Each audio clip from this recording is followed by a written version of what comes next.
ये कथा है द्वापर युग की।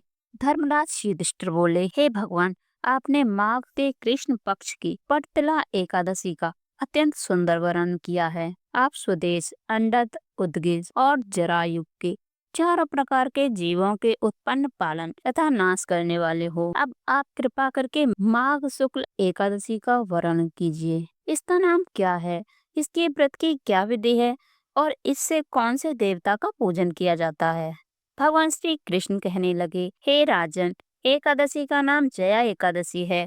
इसका व्रत करने से मनुष्य ब्रह्म इत्यादि पापों से छूटकर मोक्ष को प्राप्त होता है तथा इसके प्रभाव से भूत, पिशाच आदि योनियों से मुक्ति हो जाती है। इस व्रत को विधि पूर्वक करना चाहिए। अब मैं तुमसे पद्म पुराण में वर्णित इसकी महिमा की एक कथा सुनाता हूँ, सो सुनिए।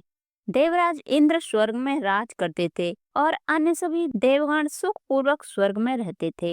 एक समय इंद्र अपनी इच्छा अनुसार नंदन वन में अप्सराओं के साथ विहार कर रहे थे और गंधर्व गान कर रहे थे। उन गंधर्वों में प्रसिद्ध पुष्पदंत तथा उसकी कन्या पुष्पवती और चित्रसेन तथा उसकी स्त्री मालिनी भी उपस्थित थे।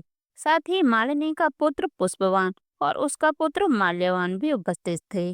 पुष्पवती गंधर्व कन्या माल्यवान को देखकर उस पर मोहित हो गई और माल्यवान पर काम बाण चलाने लगी। उसने अपने रूप, लावण्य और हाव भाव से माल्यवान को वश में कर लिया। हे राजन, वह पुष्पवती अत्यंत सुंदर थे। अब वे इंद्र को प्रसन्न करने के लिए गान करने लगी, परंतु परस्पर मोहित हो जाने के कारण उसका चित्त भ्रमित हो गया। इनके ठीक प्रकार न गाने तथा स्वर ताल ठीक नहीं होने से इंद्र इनके प्रेम को समझ गया और इंद्र ने इसमें अपना अपमान समझकर उनको श्राप दे दिया। इंद्र ने कहा, हे मूर्खों, तुमने मेरी आज्ञा का उल्लंघन किया है, इसीलिए तुम्हें धिक्कार है। अब तुम दोनों स्त्री पुरुष के रूप में मृत्यु लोक में जाकर 50 रूप धारण करो और अपने कर्म का फल भोगो। इंद्र का ऐसा शाप सुनकर वे अत्यंत दुखी हुए और हिमालय पर्वत पर दुख पूर्वक अपना जीवन व्यतीत करने लगे। उन्हें गंध, रस तथा स्पर्श आदि का कुछ भी ज्ञान नहीं था। वहां उनको महान दुख मिल रहे थे। उन्हें एक क्षण के लिए भी निंद्रा नहीं आती थी। वह जगह अत्यंत शीतल थी, इससे उनके रोंगटे खड़े रहते और मारे शीत के दांत बजते रहते। एक दिन पिशाच ने अपनी स्त्री से कहा कि पिछले जन्म में हमने ऐसे कौन से पाप किए थे जिससे हमको यह दुखदायी पिशाच योनि प्राप्त हुई है। इस पिशाच योनि से तो नरक के दुख सहना ही उत्तम है, अतः हमें अब किसी प्रकार का पाप नहीं करना चाहिए। इस प्रकार विचार करते हुए वे अपने दिन व्यतीत कर रहे थे। दिव्य योग से तभी माघ मास के शुक्ल पक्ष की जया नामक एकादशी आई। उस दिन उन्होंने कुछ भी भोजन नहीं किया था और न कोई पाप कर्म किया, केवल फल फूल खाकर ही दिन व्यतीत किया और सायंकाल के समय महान दुख से पीपल के वृक्ष के नीचे बैठ गए। उस समय सूर्य भगवान अस्त हो रहे थे। उस रात को अत्यंत ठंड थी, इस कारण वे दोनों शीत के मारे अति दुखित होकर मृत के समान आपस में चिपटे हुए पड़े थे। उस रात्रि को उनको निंद्रा भी नहीं आई। भगवान श्री कृष्ण बोले, हे राजन, जया एकादशी के उपवास और रात्रि के जागरण से दूसरे दिन प्रभात होते ही उनकी पिशाच योनि छूट गई।